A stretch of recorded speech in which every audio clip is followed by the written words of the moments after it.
Be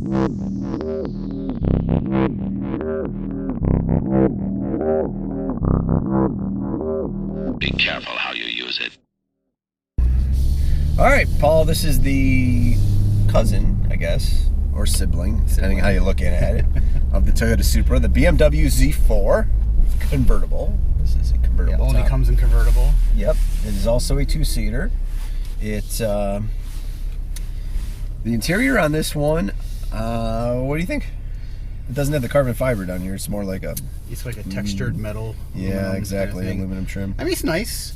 I think they did a pretty good job of trying to differentiate between the Supra and the Z4, not to make it look like it's this same inside. Yes. Like, except that this exact piece is just higher up on. Yeah, exactly. So, but you know, they had to do something. So, it's got wireless charging. Right, which in about the same place, but not in a little different way. They kind of everything's like kind of treated a little different. Yeah, it's like you have this center console, so you have somewhere to put some stuff more than you do in the Supra. But in the Supra, there's a little compartment back here that's just solid. But you do have two cup holders in there. Although, I guess, oh yeah, you could close this one so you have an armrest at least, and then have a cup holder. Yeah. I, on the other hand, would be screwed because I wouldn't have anywhere to put my arm. If it's a driver's car. Yeah, I know. So passenger be damned. I mean, you can. It looks familiar, but it's different. Right. So I guess that's like cousins. It's like cousins, exactly. They're kissing cousins.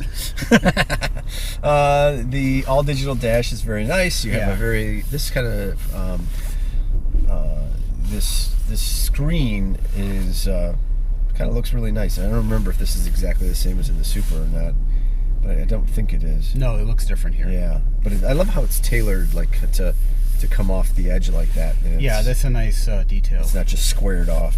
The heads-up display is kind of the same thing you were complaining about. It's just going to be speed and the speed limit. Meaning that when you're on track, you're going to be looking down at the dash to see the gears and the RPMs and stuff. Right. So Paul, we have the same exact engine, I think, in the as in the Supra. It's a twin-scroll turbo, inline six. It's supposed to make 335 horsepower. Probably makes a lot more. It does. They've dynoed it. 333 to the wheels, meaning 375, 380 drivetrain. Which I don't know why you'd want to underrate your motor. I have no idea. Because it's that's a good number. I mean, and it makes the insurance reasons. I have no idea. Yeah, I mean that was back in the 70s. You know, now you got 500 horsepower SUVs out here on the racetrack. Yeah, so I don't know. But it is underrated, so. Okay, and away we go. Put the transmission in manual. Are you shifting? No. Now you are. Now you are. No. There we go. All right.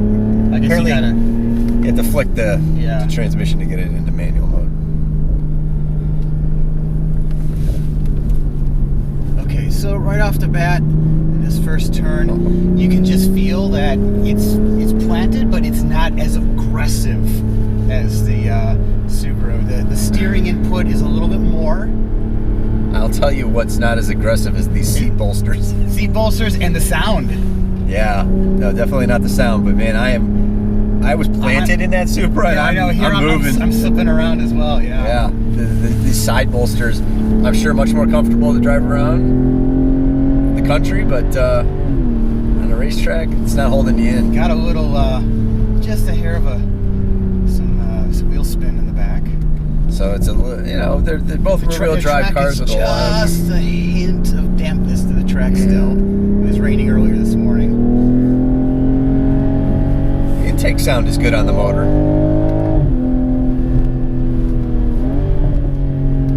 It's similar, but it's distinctly different though. Yeah, I like the Supra sound a lot better. Yeah. I'll be honest. Yeah, it's tidy though. I mean, again, this is a convertible. They're going after a different market with this. This is definitely more of a cruiser, a GT car. Yeah. It does move, though. That's pretty good. That is pretty good. Are we getting some sort of hail? I think we're getting pelted with the GTI in front of us. There seems to be more body roll, though. There is body roll, more body roll than the Supra. Yeah, absolutely. the suspension again, tuning was done by Toyota for the Supra, and that BMW one Z4 is there, different. if you don't likes to spin out.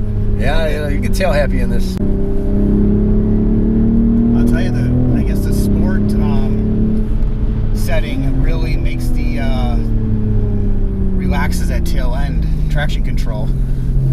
Yeah. Because I can spin it in these turns. Yeah, this thing could be a good drift machine. Yeah, it's a good drift machine. The Supra was definitely more planted. Because even the track was damper and it was less tail happy. Yeah, exactly. You do get some pops and burbles back there. Not as pronounced as in the Supra. The Supra was awesome in the sound department. This is good. This is good. It's on the better side of good. You know, it's not great, but it's good.